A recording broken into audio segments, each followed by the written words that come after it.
Moody's has maintained Australia's AAA credit rating. Joining me now live is Treasurer Josh Frydenberg. Treasurer, good morning to you. Thanks so much for joining us. I get a bit confused with all these different credit agencies, but I'm assuming that you're still wearing that as a badge of honour.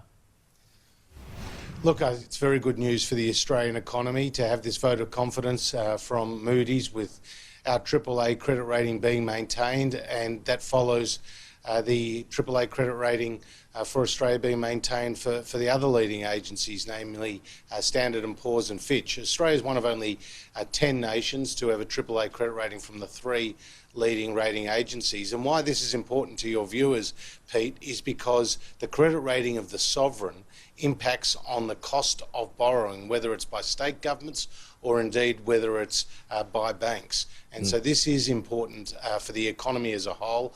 And Moody's pointed to the economy's resilience through this crisis and the government's effective policy making. And that's why this is such an important announcement. Okay. So much attention still on and continues to be on the extensions, possibly of JobKeeper and JobSeeker. Your next support package is going to relate to the arts and entertainment industry. When might we see that? In coming days. We've been working hard on that policy, led by Paul Fletcher, the Arts Minister and Communications Minister. He's been working with the Expenditure Review Committee and other relevant ministers on this process. And recently the Prime Minister, Paul, and myself joined a call with leading members of the arts community, the entertainment industry, and we heard firsthand some of the challenges that they are facing in their industry as a result of the social distancing requirements, which prevents them from holding their normal concerts and other artistic events which would otherwise have been the case. There's some disappointment today that theme parks are going to miss out, are they? Look, I'm not going to go into the detail of what will be an imminent announcement, but certainly we're looking to provide significant support to an important sector of the economy at a difficult time. Dare I say it, building on the support that we've already announced today. We've already announced $27 million of support for Indigenous arts organisations, for regional arts organisations, for a group called Support Act to provide financial assistance to those who are in that sector in need.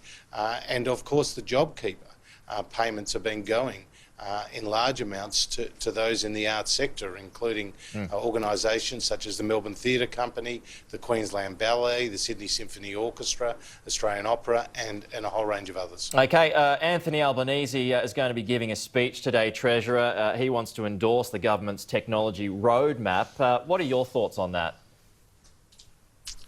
Well, it's always interesting to see a Labor backflip, but if you look at their track record, it's hard to know how genuine it really is. I mean, they voted against our big stick legislation a dozen times. Their shadow Environment and Energy Minister, Mark Butler, said only weeks ago that carbon capture and storage was a pipe dream, and now we're hearing Anthony Albanese talk favourably about that.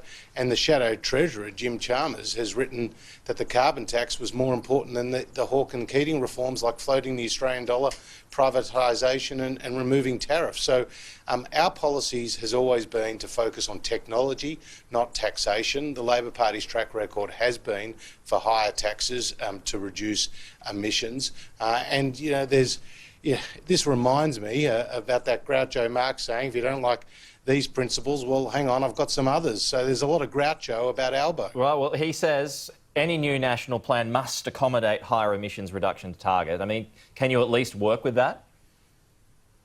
Well, look, we are working and focused on reducing emissions, but also importantly reducing prices and increasing the stability of our sector. And Angus Taylor has done an excellent job in that regard. We have seen prices come down for households and for business. We've seen our big stick legislation come into effect. We've been putting more transparency into the energy system. We've been getting more gas out of the ground, and of course our technology roadmap paves the way for going forward. So Scott Morrison has very clearly set out our principles, set out our goals, and has set out a means to achieve them. We've got a minute left, Treasurer, but I just want to get your thoughts on this stoush that's brewing between Victoria and New South Wales at the moment.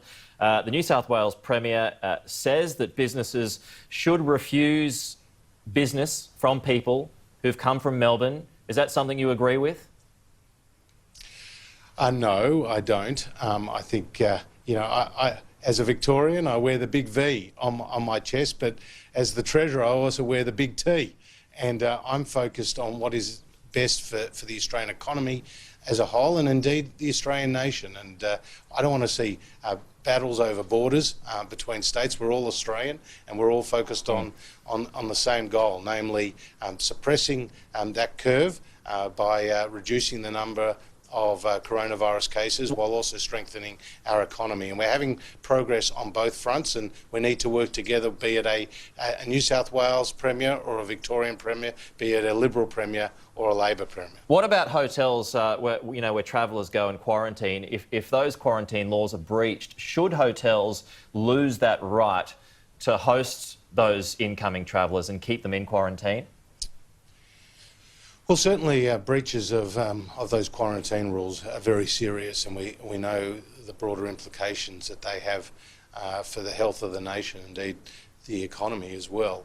So we do need serious rules in place to ensure that it doesn't occur, and no doubt this will be one of the topics that the National Cabinet will discuss when it meets on Friday. Okay, Treasurer Josh Frydenberg, as always, appreciate your time this morning. Thanks for joining us. Good to meet you.